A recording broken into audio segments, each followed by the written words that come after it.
Hoje eu vou comentar um pouco sobre a Páscoa polonesa, já que tem um simbolismo muito rico em relação aos alimentos, né? Também vou dar uma sugestão de um prato, né, para a Páscoa.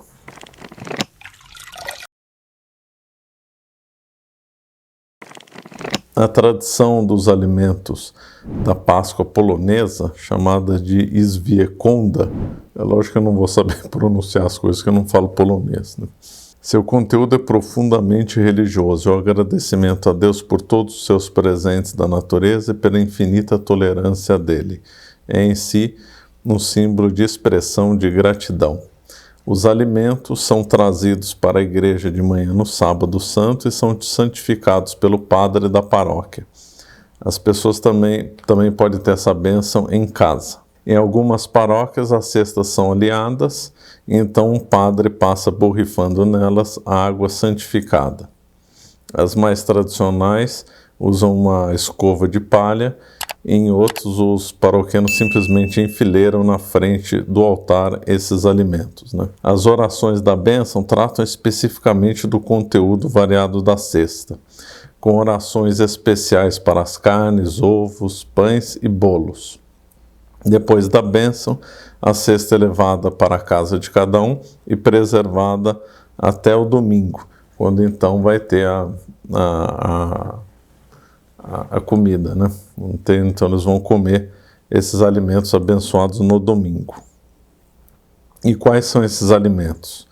Bom, tem o maslo, que é a manteiga, que às vezes é usado como a forma de um cordeiro ou de uma cruz. Isso para lembrar a qualidade de Cristo que nós deveríamos sempre ter para todas as coisas.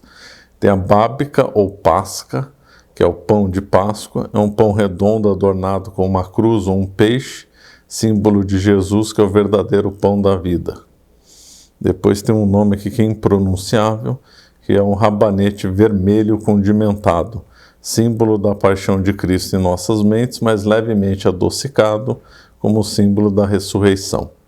Depois temos a jaica, acho que é isso, são os ovos, e pisanque, e são símbolos da vida, do renascimento e da ressurreição de Cristo.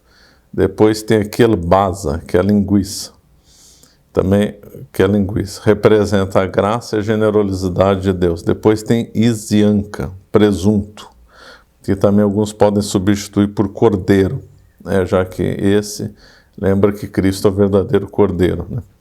Eslonina, que é o toucinho defumado, também representa a misericórdia e generosidade de Deus. Sal. Bom, sal desde a época dos romanos era muito associado à sabedoria, né? E aí tem um outro costume eslavo, que é quando recebem pessoas em casa, são recebidos com sal e com pão, né? Representando sabedoria, representando desejo de prosperidade, abundância, muito interessante. Quando o Papa João Paulo II foi até o Paraná e foi recebido pela comunidade, né, eslava, de poloneses e ucranianos católicos, ele foi recebido com pão e com sal. Aí, por fim, tem o queijo, que chama ser, ou ser, no formato de uma bola, é o símbolo da moderação que os cristãos devem ter. Uma vela é colocada na cesta para representar Cristo, a luz do mundo.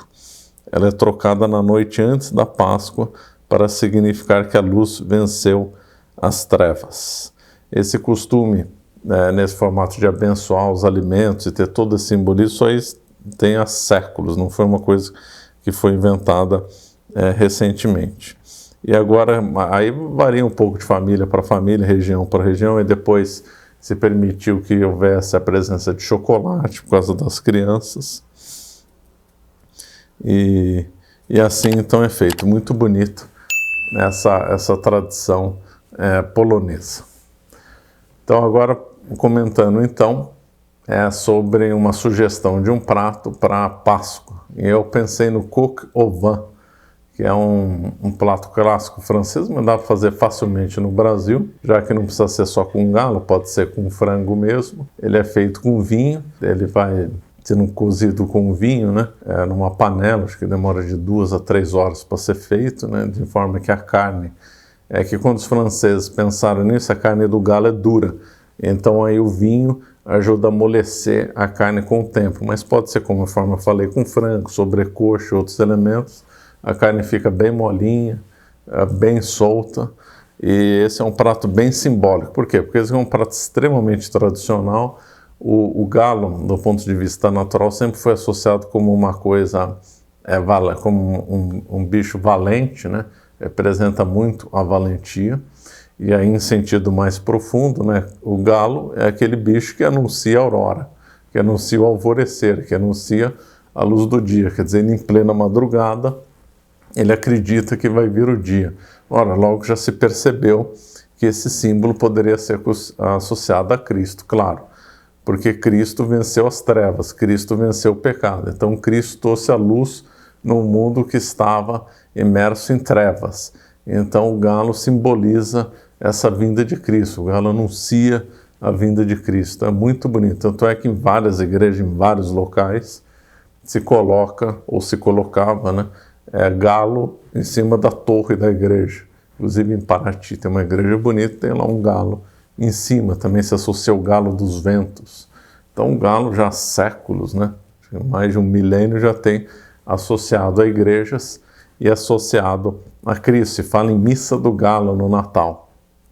Agora, isso que eu falei, não seria mais correto falar no Natal também. O coq au vin também serve bem para o Natal, mas aí eu pensei também na Páscoa, porque por causa da ressurreição, né,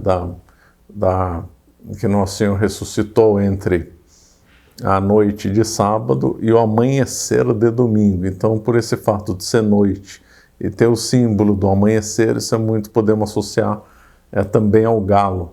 Então, acho que fica extremamente simbólico comer um coq au vin no domingo de Páscoa. E que vinho se acompanha um coq au vin? O coq au vin se combina com vinho tinto leve, um Beaujolais, um Pinot Noir brasileiro mesmo, um chileno, vão muito bem. Outro, aí já um prato doce, que também combina muito bem com a Páscoa, é a rabanada, né?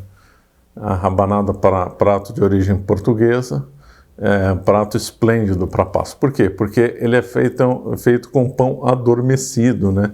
Ou seja, se ressuscita o pão. Ou seja, seria um pão amanhecido, esquecido, entre aspas, morto, que aí se pega ele no dia seguinte e se ressuscita ele fazendo um doce delicioso. Então, claro que isso daí faz uma ponte simbólica perfeita, já que Cristo é o pão da vida, né?